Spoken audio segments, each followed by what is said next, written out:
With the year we've had, we could all use a glass of wine or two. So today we're meeting with a wine expert who's going to teach us how to choose the perfect glass. Cha, firstly I have to say that you have a dream job. So many of us love to drink wine, but we would never think to pursue a career in it. How did you get into it?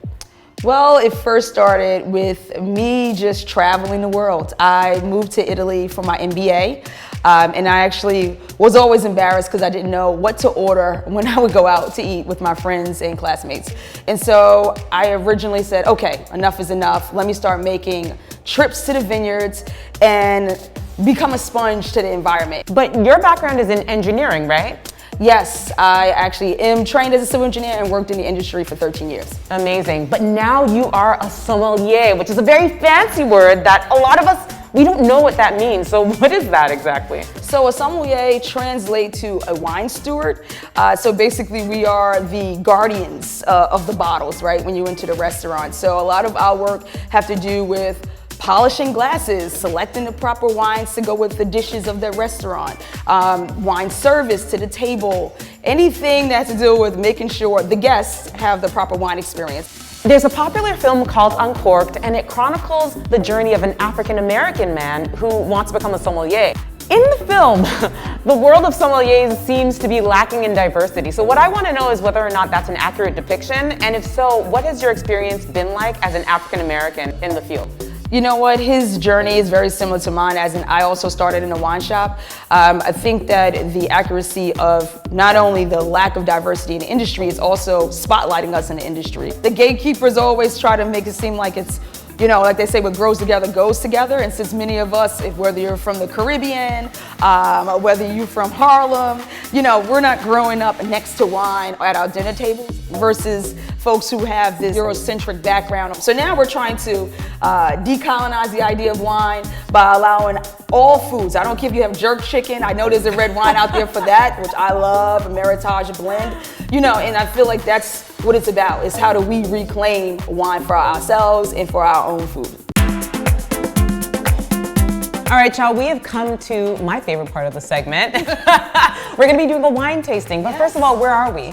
We are in Brooklyn at Tailfeather, owned by Autumn Stanford. So I'm happy to be a collaborator here with her wine list. We're gonna start out with a white from the Finger Lakes. So very, very important is the 5 S's, understanding how to evaluate the wine on site. So that's the first S.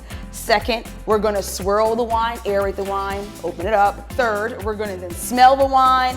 Fourth, we will sip, and last, we will savor. And so we're gonna always hold the glass at a 45-degree angle. Oh wow, this I did not know. Yes, and then you wanna look directly into the wine, okay? I get a lot of people that do like the air traffic controller looking up here. I'm like, no, girlfriend, bring the wine down.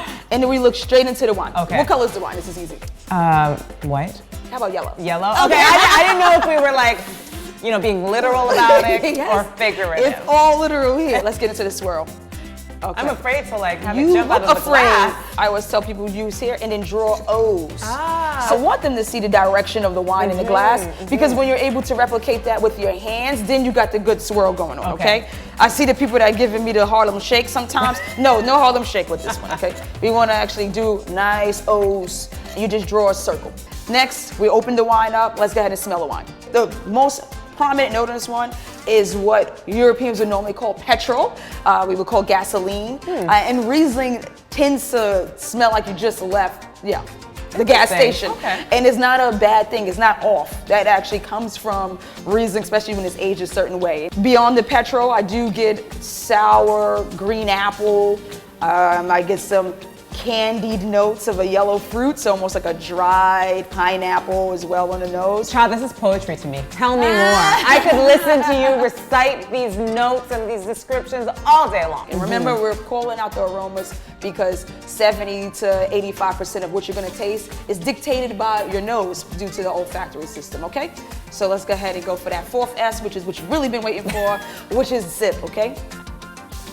You wanna chew the wine. You want it to actually hit your tongue, the roof. This is actually quite tasty. Oh, good. You know what? Because I really want folks to know that the experience of wine comes from more than just swallowing. Okay, that's the finish, that's the conclusion, as we say too, you can get from this. And it's all about being familiar, right? A lot of people are not necessarily equipped, or they don't have the desire to step outside of their comfort zone. And so that's why I love what you do, because in educating us about wine, it makes us become more comfortable and more familiar. Yes. And then it allows these wines to become more approachable to us. I hope so. Well, Cha, thank you for everything you do. I've learned so much today. Cheers. Cheers, thanks for coming.